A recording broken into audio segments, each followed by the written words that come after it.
Today, we're hanging out at the Grand Floridian. There's a brand new bar that just opened up, so we have to try all of the drinks. And afterwards, I figured we'd grab some dinner at the Grand Floridian Cafe. And we'll finish at my favorite restaurant on property, Narcoossee's, to try their brand new dessert.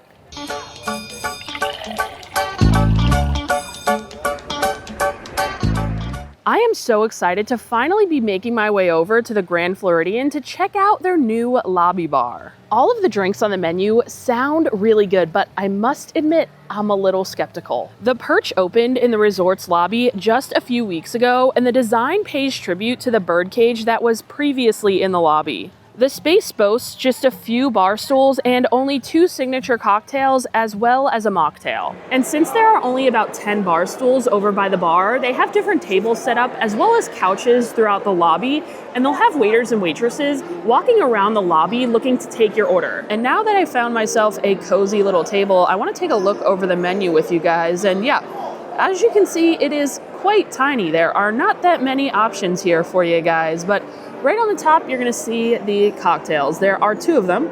The Floridian 75, which I believe is their signature cocktail. That one actually sounds quite tasty. And then there is also a coffee rum Sazerac. Moving on down, you're going to find the wines. They have some sparkling wine, some rosé, some white wine, some red wine, and then a couple of beers here as well.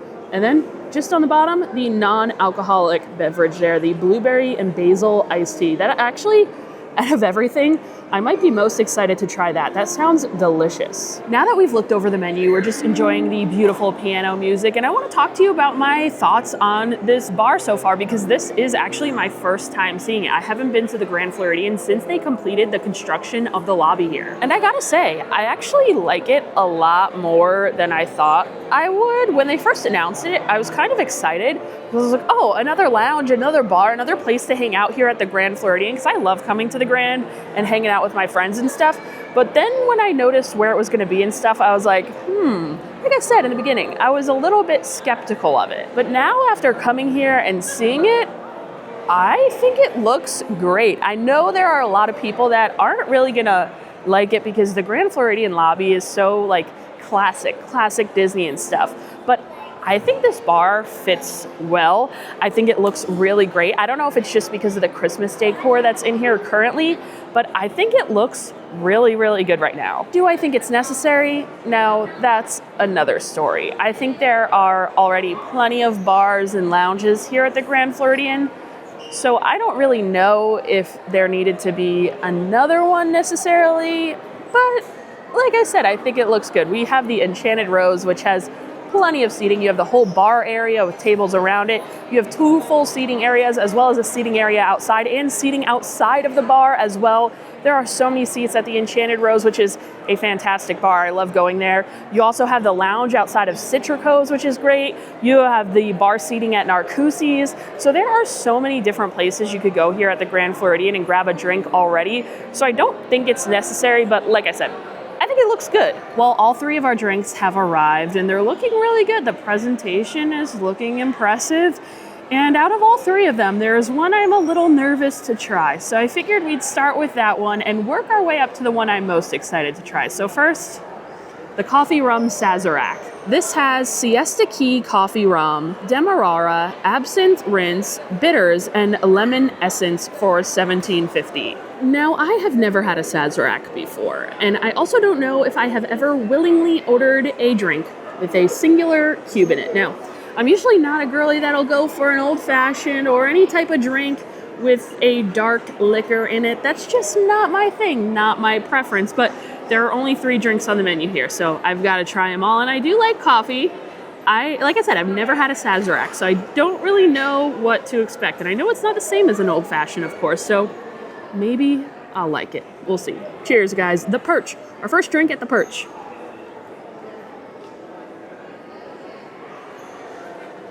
Ooh, that's actually quite nice. You know, maybe I do like Sazeracs, which is good because I'm planning a trip to New Orleans for my 30th birthday coming up with some pals, and I'm gonna have to try a Sazerac there. So I'm getting my first taste of one here, and I am definitely not mad about it. I quite enjoy this, actually. I don't know if it's just because of the coffee flavors that I'm enjoying it, because as you know, I enjoy a drink with coffee and espresso in it, but this is really tasty. Now, I don't like drinks that are like overly sweet or anything. I can't do a drink that is just like a sugar bomb.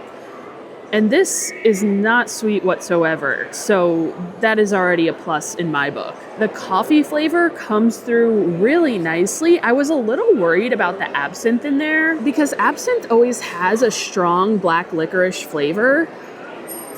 You can taste it, but it doesn't overpower any of the other flavors. I actually think it blends in quite nice, and I'm usually not a fan of a black licorice flavor, but it really blends in nicely with the coffee flavor, with a little bit of that citrus from the lemon. I think this is really good, and I feel so sophisticated drinking it here with the single cube. I usually don't like drinks with a single cube, but this is really nice. It's really smooth. It's really easy to drink. I would actually get this again for sure. This is delicious. And it's also not like overly strong. Like, you know it's strong. You know this is just like a ton of alcohol, but like this could go down really easily. I'm impressed. Next, we're gonna go for this Floridian 75. This is made with Ford's Gin, Florida Citrus Cordial, and Lemon. And then it's topped with Tatangier Brut Champagne for $22. So this is definitely the more pricey drink here, but look at how pretty this glass is. It feels very fragile. I'm scared I'm gonna break it. The stem is so tiny here, but very pretty presentation with the lemon on the edge. This sounds delicious. Little lemon there. I hope it's not too sweet there. We just had a drink that wasn't sweet, so I hope we continue that trend. Let's try it out.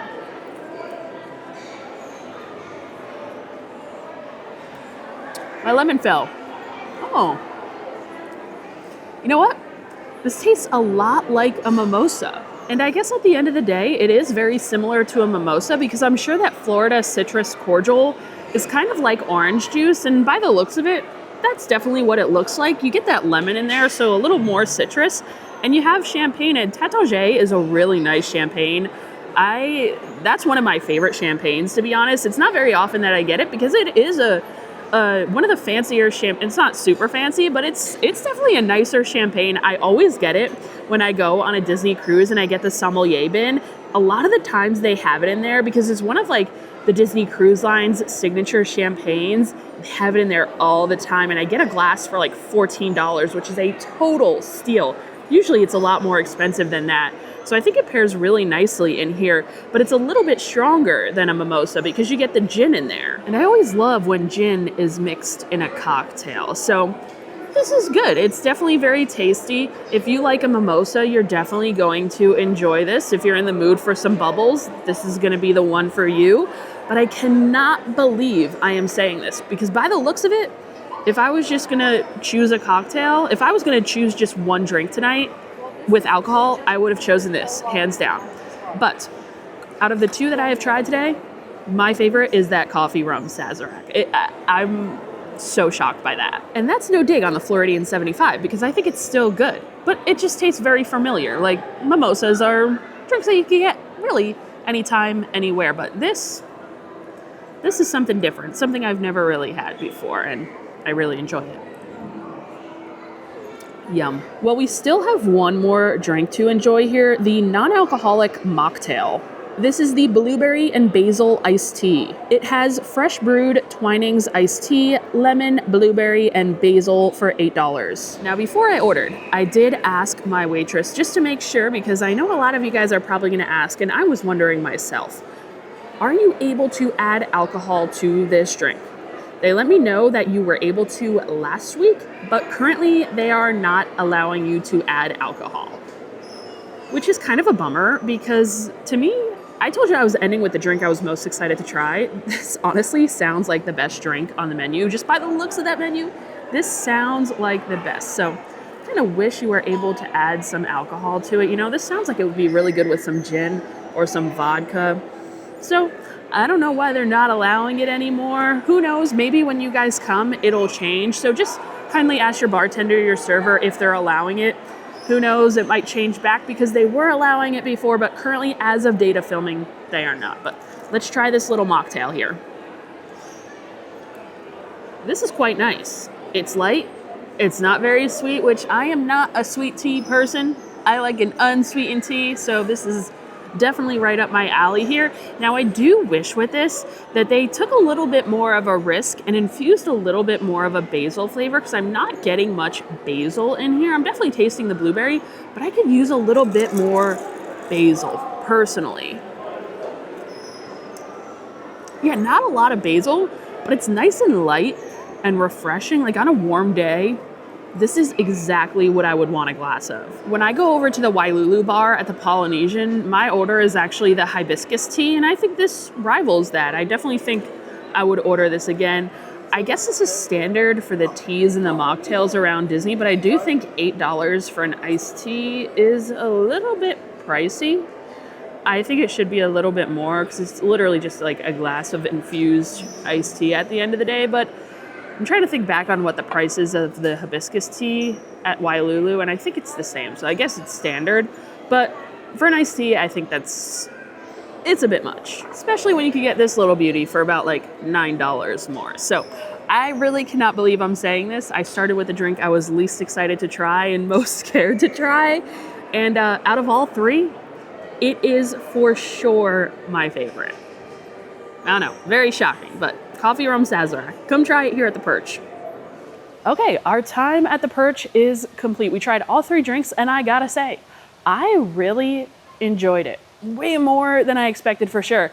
I think it's super cozy getting to sit in the Grand Floridian lobby, enjoy a cocktail, listen to the piano music, and just enjoy the Grand Floridian lobby vibes. And if you're staying here at the Grand Floridian, I definitely think it's worth checking out. It's not like destination worthy. Like, I wouldn't think you would need to come over here and make a special trip out of it. But if you're staying here, if you're doing a monorail bar crawl, I think it might be worth checking out. But after some drinks, I am getting pretty hungry, so let's go head over to the Grand Floridian Cafe. I honestly could not even tell you the last time I dined at the Grand Floridian Cafe for dinner. I almost exclusively only eat here for brunch, because I really enjoy their brunch, but I'm excited to check out their dinner menu because it has been a really long time. And I have certainly gotten a lot of recommendations for you guys on some things that I need to try from this menu. So look over the appetizers here, and one of the main things that I've been hearing that I need to try is their French onion soup. You guys know I love a French onion, and I hear their one here is very good, so I'm looking forward to trying that. They've got some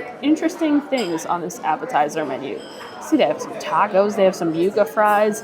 I think those might be new. But moving on down to the entrees, they're famous for their buttermilk fried chicken. That is certainly one of the more popular dishes. They have a pork shank. Their burger is very popular, although I know they changed it up recently. It now has brie, bacon pepper jam, some roasted garlic aioli.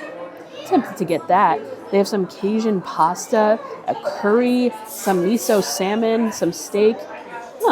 So a lot of things on here. I don't know what I'm gonna get yet. And looking over this menu, I just feel like this restaurant is in an identity crisis. There is like every different kind of cuisine possible represented here. I mean, they have Spanish food in the tacos and the yuca fries and the plantain rolls. They have fried chicken, so they have American food and the pork shank and a burger. They have Cajun pasta. They have curry. They have Asian food and the miso salmon. Like, there are so many different types of cuisine represented on this menu.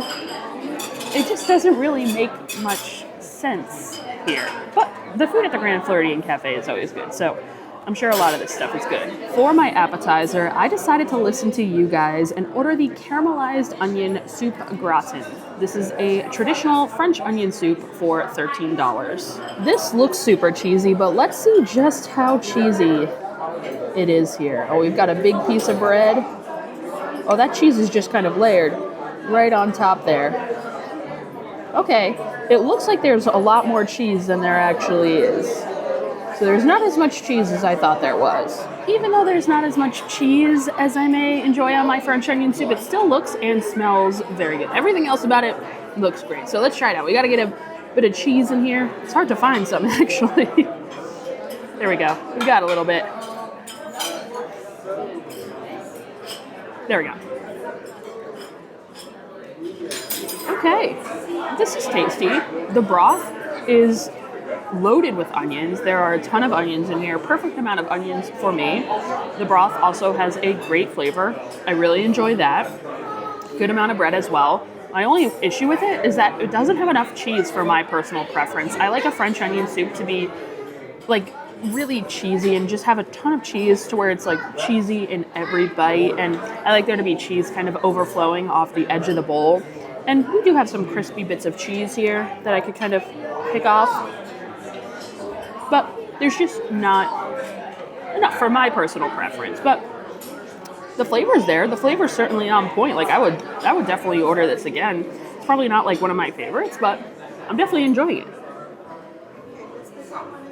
I mean, it's a pretty classic French onion soup. Nothing super standout, but I'm definitely enjoying it. Shortly after I finished my soup, my burger has arrived. I decided to order the Grand Floridian Cafe signature burger. This is an artisanal 7-ounce patty with brie, bacon pepper jam, roasted garlic aioli, and arugula on a brioche bun, served with cafe steak fries for $26. I know this may come as a surprise here, but I have never had a burger from the Grand Floridian Cafe. Now, I know it's one of their signature dishes. They used to be known for their lobster thermidor burger, which, again, I've never had. I know it was a very popular item, and they kind of switched it up recently. And they now have this brie and barbecue bacon jam burger. I love brie cheese. Now, I lifted up the bun, and it didn't look like there was a lot of brie on here, which I'm a little bit upset about. You know, I love brie cheese, and it looks like there's just like one tiny sliver. It's not even really coating all of the meat. So I got to get a bite from the center here. So I get all of that brie cheese in my first bite.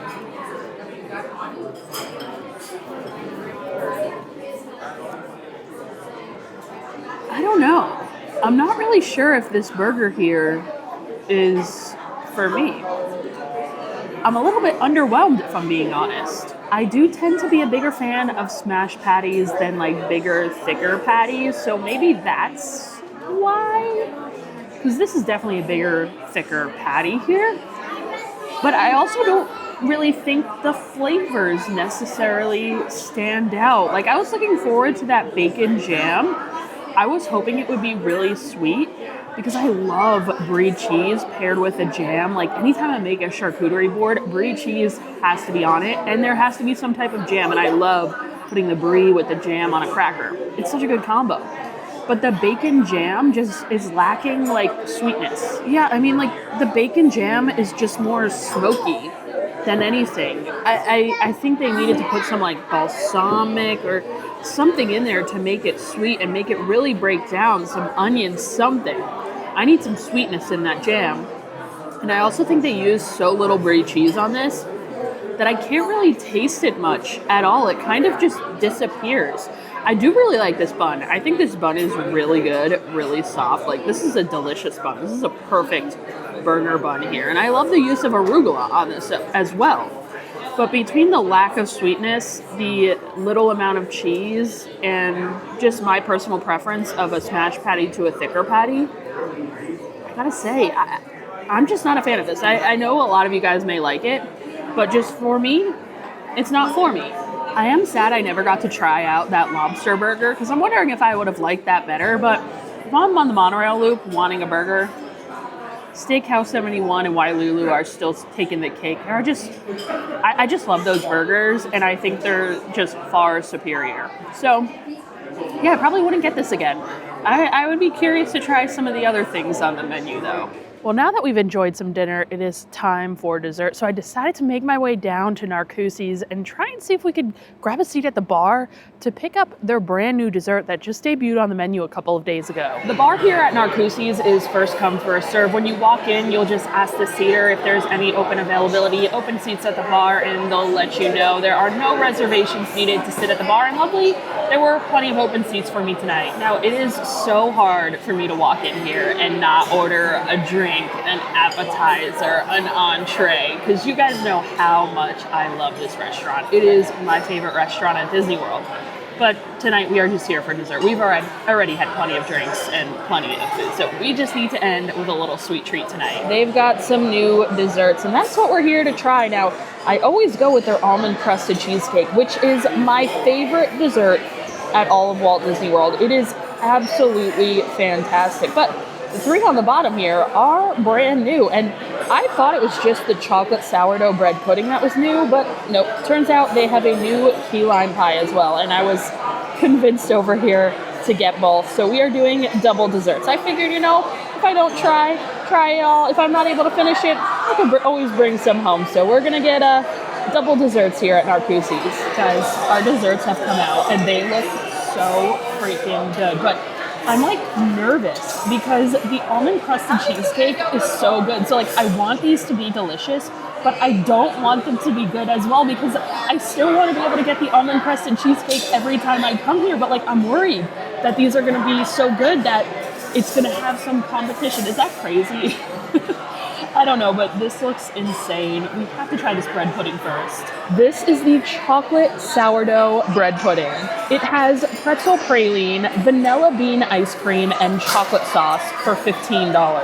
And I think they're downplaying the vanilla ice cream on here because they actually let me know this is house-made vanilla bean gelato on top. So this looks absolutely insane. Not only is it house-made vanilla bean gelato, but this is their house-made sourdough that they serve to you to start that I already love, but just like chocolate version. So I don't see how this couldn't be good. All right, let's pour our sauce on here. It looks like a little bit of a chocolate sauce. We'll just douse this thing in that sauce.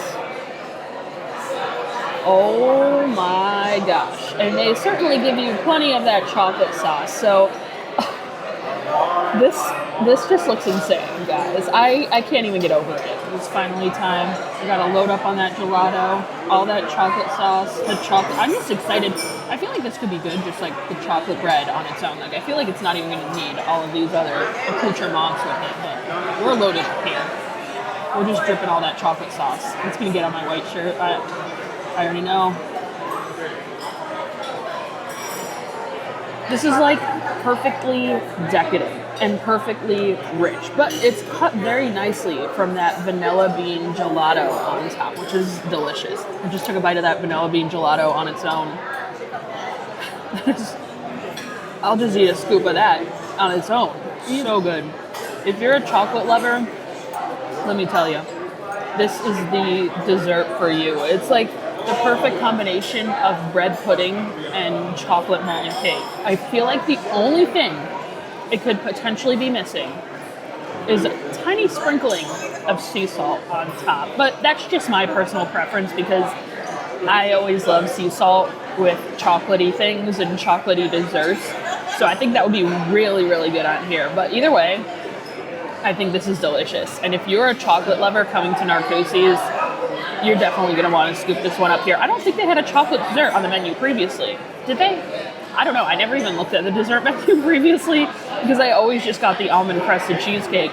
This is going to give it a run for its money for sure, but the almond cheesecake is definitely still better. So I am very happy about that. But this is very good. And also, I think this is like a huge size. Like this is a good size of bread pudding here. Like this is shareable for sure. Like it's a great portion. We are diving into this key lime pie next. It has graham cracker and toasted meringue for $16.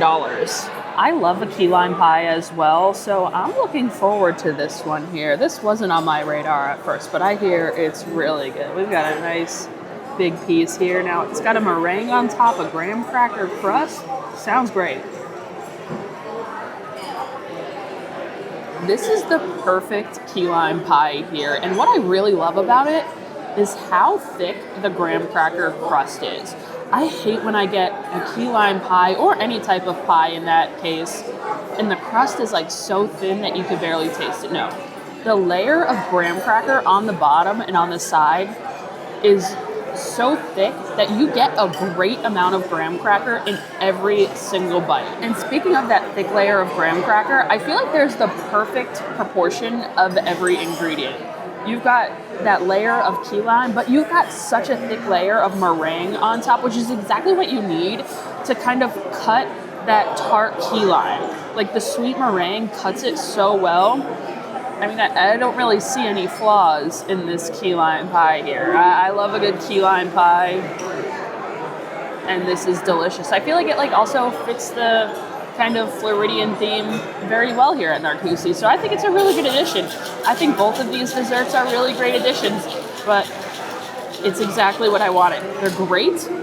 They're not better than the cheesecake. So this is like perfect. I would still recommend them, and I'd still get both of them again, but I will also be getting the cheesecake, and the cheesecake still holds the #1 spot for desserts at Narcoossee. So I'm very happy with both of these. Well, that ended up being a great little night out at the Grand Floridian. We started with some delicious drinks at the all-new bar, then had a nice little dinner at the Grand Floridian Cafe, and finished it off with some brand new desserts that ended up being really good. And I'm happy because now I have dessert for like the next 2 or 3 days here. As always, thank you guys so much for watching this video. Thank you to everyone over on Patreon. I appreciate your support.